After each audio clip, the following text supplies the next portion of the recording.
in what is a very complex and hard environment for them tonight. We're in the process at the moment of making the building stable. It's very unsafe, but we're there.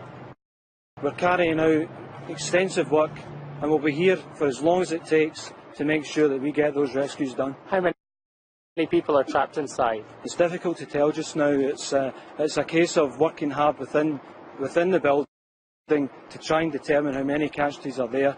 And once we're determined that we're going to get the building stable, we'll be in there to carry out those rescues. Have you had contact with any of those inside?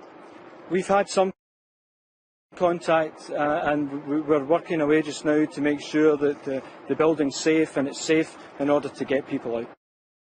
How many people have you spoken to who are inside? It's difficult for me to confirm that at this moment in time. I think the DCC's comments confirm that, but nonetheless we are in contact and we're working hard to get those people out.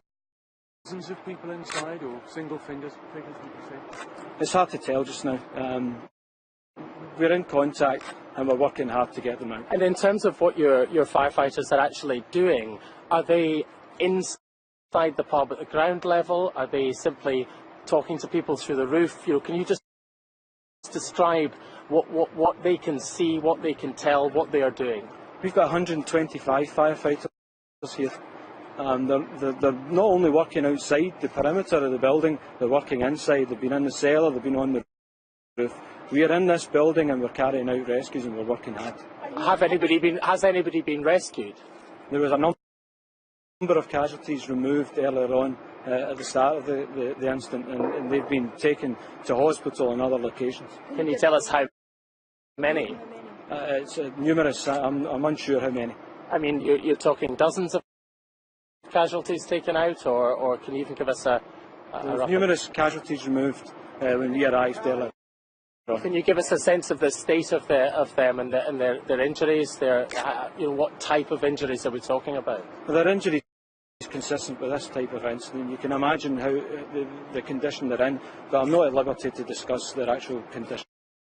I appreciate that, but I mean, for you this is reasonably routine, but I don't mean routine, that's the wrong word, but the descriptions of these kind of things, but for people they might not understand what injuries consistent with this type of incident are. So can you just describe that in your own words? There's a range of casualties from walking, casualties that are able to walk, and others who required assistance from the fire service and ambulance crews at scene. Would you be talking, one would imagine, head injuries in this kind of situation? Multiple types of injury. Are you working slowly to prevent any further injury? Absolutely. This is a methodical search now. It's a methodical search and a methodical rescue operation. What we don't want to do is worsen the environment for casualties that are in the building and for the rescuers that are there. How many fatalities, sir, do you know? I can't confirm that. Are you talking to any of the casualties in there? Are you speaking to them? We're working to make contact. Is it still very much a rescue? Absolutely. And we're here to carry out rescues. That's our job, and we're here. And as long as there are rescues to be conducted, we'll be here to do that. How long do you anticipate that you'll remain here? It's a long incident. It's hard to say just now, but we're here for as long as it takes. How unstable is the building? Well, the building is unstable. Our crews are trained to provide added stability, and they're doing that at the moment in time. Mr. Ramsey, could you say a word about the bravery of your crews? Because this seems to be an extremely perilous situation that they are placing themselves in. Absolutely, and without any thought to their own safety, they've entered these premises to carry out a number of rescues, make contact with casualties, and they'll work in that environment for as long as it requires. What kind of people are they? Our firefighters are trained individuals, they're skilled, they're experienced, and they're committed to this type of job. Can you give us a sense of what specialisms you have available here to draw upon, both from the fire service and from the other agencies?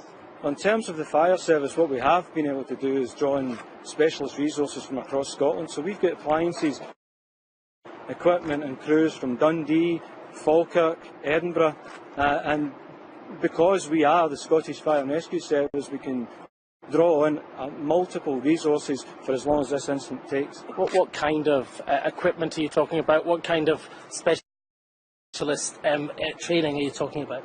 We've got crews who are trained to carry out shoring of unstable buildings. They are able to excavate into collapsed structures. They're able to seek and identify casualties using specialist equipment.